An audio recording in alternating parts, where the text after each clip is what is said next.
Hi అండి. Welcome to our channel. ఈరోజు మన ఛానల్లో సింపుల్గా అండ్ టేస్టీగా పిల్లలు స్వీట్ అడిగితే 10 నిమిషాల్లో ఇంట్లో ఉండే వాటితోటే చాలా హెల్తీగా అండ్ టేస్టీగా ఈ స్వీట్ రెసిపీ ఎలా చేయాలో చూద్దామండి. వీడియోకి వెళ్ళే ముందు మన ఛానల్ని లైక్ చేయండి, షేర్ చేయండి, సబ్స్క్రైబ్ చేయండి. Please support me friends. ఇప్పుడు ఒక బౌల్లోకి 1 కప్పు వరకు సన్నని సగ్గుబియ్యం వేసుకోవాలి. ఇప్పుడు ఈ సగ్గుబియ్యాన్ని ఒక 2-3 సార్లు నీట్గా వాష్ చేసుకొని మళ్ళీ సగ్గుబియ్యం మునిగేంత వరకు వాటర్ పోసుకొని ఒక 1 అవర్ పాటు నానబెట్టుకోవాలి. సన్న సగ్గుబియ్యం లేకపోతే మనం నార్మల్గా యూజ్ చేసే దొడ్డు సగ్గుబియ్యం అయినా తీసుకోవచ్చండి. ఇప్పుడు ఒక 3 క్యారెట్లని ఇలా తురుముకొని 1 కప్పు వరకు క్యారెట్ తురుము తీసుకోవాలి. ఇప్పుడు క్యారెట్ తురుముని పక్కన పెట్టుకోవాలి. ఇప్పుడు స్టవ్ మీద ఒక ప్యాన్ పెట్టుకొని అందులోకి 1 టేబుల్ స్పూన్ వరకు నెయ్యి వేసుకోవాలి. నెయ్యి అనేది కరిగాక 1 టేబుల్ స్పూన్ వరకు బాదం పప్పుని ఇలా చిన్న ముక్కలుగా కట్ చేసుకొని వేసుకోవాలి. 1 టేబుల్ స్పూన్ జీడిపప్పులు వేసుకొని వీటిని ఒక 2 నిమిషాల పాటు ఫ్రై చేసుకోవాలి. ఇవి కాస్త ఫ్రై అయ్యాక ఇందులోకి 1 టేబుల్ స్పూన్ వరకు కిస్మిస్లు వేసుకొని కిస్మిస్లు పొంగేంత వరకు బాగా ఫ్రై చేసుకోవాలి. ఇలా మంచిగా ఫ్రై అయ్యాక వీటిని ఒక బౌల్లో వేసుకొని పక్కన పెట్టుకోవాలి.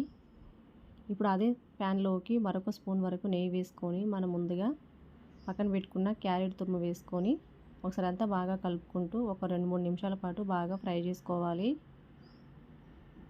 క్యారెట్ తురుము అనేది నెయ్యిలో ఇలా మంచిగా ఫ్రై అయ్యాక స్టవ్ ఆఫ్ చేసుకొని పక్కన పెట్టుకోవాలి. ఇప్పుడు స్టవ్ మీద మరో ప్యాన్ పెట్టుకుని అందులోకి మనం ముందుగా నానబెట్టుకున్న సగ్గుబియ్యం వేసుకోవాలి. మనం ఏ కప్పుతో అయితే సగ్గుబియ్యం తీసుకున్నామో అదే కప్పుతోటి 3 కప్పుల వరకు వాటర్ వేసుకోవాలి. మనం సగ్గుబియ్యం అనేది నానబెట్టుకోకుండా డైరెక్ట్ ఇలా ఉడికించుకున్నామంటే 4 కప్పుల వరకు వాటర్ వేసుకోవాలి. మనం 1 అవర్ పాటు నానబెట్టుకున్నాం కాబట్టి 3 కప్పుల వాటర్ అయితే కరెక్ట్గా సరిపోతాయండి. ఒకసారి అంతా బాగా కలుపుకుంటూ సగ్గుబియ్యాన్ని ట్రాన్స్పరెంట్గా అయ్యేంత వరకు ఉడికించుకోవాలి. సగ్గుబియ్యం అనేది ఇలా ఉడికాక ఇప్పుడు ఇందులోకి మనం ఏ కప్పుతో అయితే సగ్గుబియ్యం తీసుకున్నామో అదే కప్పుతోటి 1 వరకు బెల్లం వేసుకోవాలి. కొంచెం స్వీట్ అనేది ఎక్కువ తినేవాళ్ళు 1.5 వరకు వేసుకోవచ్చండి. ఇప్పుడు ఒకసారి అంతా ఇలా బాగా కలుపుకుంటూ బెల్లాన్ని కరిగించుకోవాలి. వీడియోలో చూపిస్తున్న విధంగా బెల్లం అనేది ఇలా కరిగాక ఇందులోకి మనం ముందుగా ఫ్రై చేసుకున్న క్యారెట్ తురుము వేసుకోవాలి. ఇప్పుడు క్యారెట్ తురుము అనేది ఇందులో కలిసేటట్టు ఇలా బాగా కలుపుకుంటూ ఒక 2-3 నిమిషాల పాటు బాగా ఉడికించుకోవాలి. ఇలా కంటిన్యూగా కలుపుకుంటూ ఒక 2 నిమిషాల పాటు ఉడికించుకోవాలి. ఇప్పుడు ఇందులోకి ఫ్లేవర్ కోసం 1/2 టీ స్పూన్ వరకు యాలకుల పొడి, మనం ముందుగా ఫ్రై చేసుకున్న డ్రై ఫ్రూట్స్ వేసుకొని అంతా కలిసేటట్టు కలుపుకుంటూ ఇంకొక 2 నిమిషాలు ఉడికించుకోవాలి. ఇలా దగ్గరికి ఉడికాక ఈ టైంలో స్టవ్ ఆఫ్ చేసుకొని పూర్తిగా చల్లారనివ్వాలి. ఇలా పూర్తిగా చల్లారాక ఇందులోకి ముందుగానే కాచి చల్లార్చిన గోరువెచ్చని చిక్కటి పాలను వేసుకోవాలండి.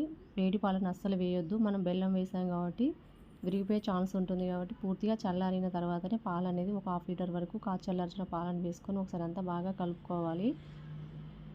మనం చేసే స్వీట్ అనేది కాస్త టేస్టీగా క్రీమీగా ఉండడం కోసం ఒక 2 టేబుల్ స్పూన్ల వరకు మిల్క్ మేడ్ వేసుకుందాము. ఈ మిల్క్ మేడ్ అనేది పూర్తిగా ఆప్షనల్ అండి. ఈ మిల్క్ మేడ్ వేయడం వలన టేస్ట్ అనేది కాస్త రిచ్నెస్గా సూపర్గా ఉంటుంది. ఒకసారి అంతా కలిసేటట్టు కలుపుకున్నారంటే మన సాబ్దాన్ క్యారెట్ కీర్ రెడీ అండి. ఇంట్లో ఉండే వాటితోటి చాలా ఈజీగా అప్పటికప్పుడు ఇలా హెల్తీగా మనం రెడీ చేసుకోవచ్చు. పిల్లలు కూడా చాలా ఇష్టంగా తింటారు. ఈ సింపుల్ అండ్ టేస్టీ అయిన సాబ్దాన్ క్యారెట్ కీర్ రెసిపీ మీకు నచ్చినట్లయితే లైక్ చేయండి, షేర్ చేయండి, సబ్స్క్రైబ్ చేయండి. Please support me friends. Thanks for watching.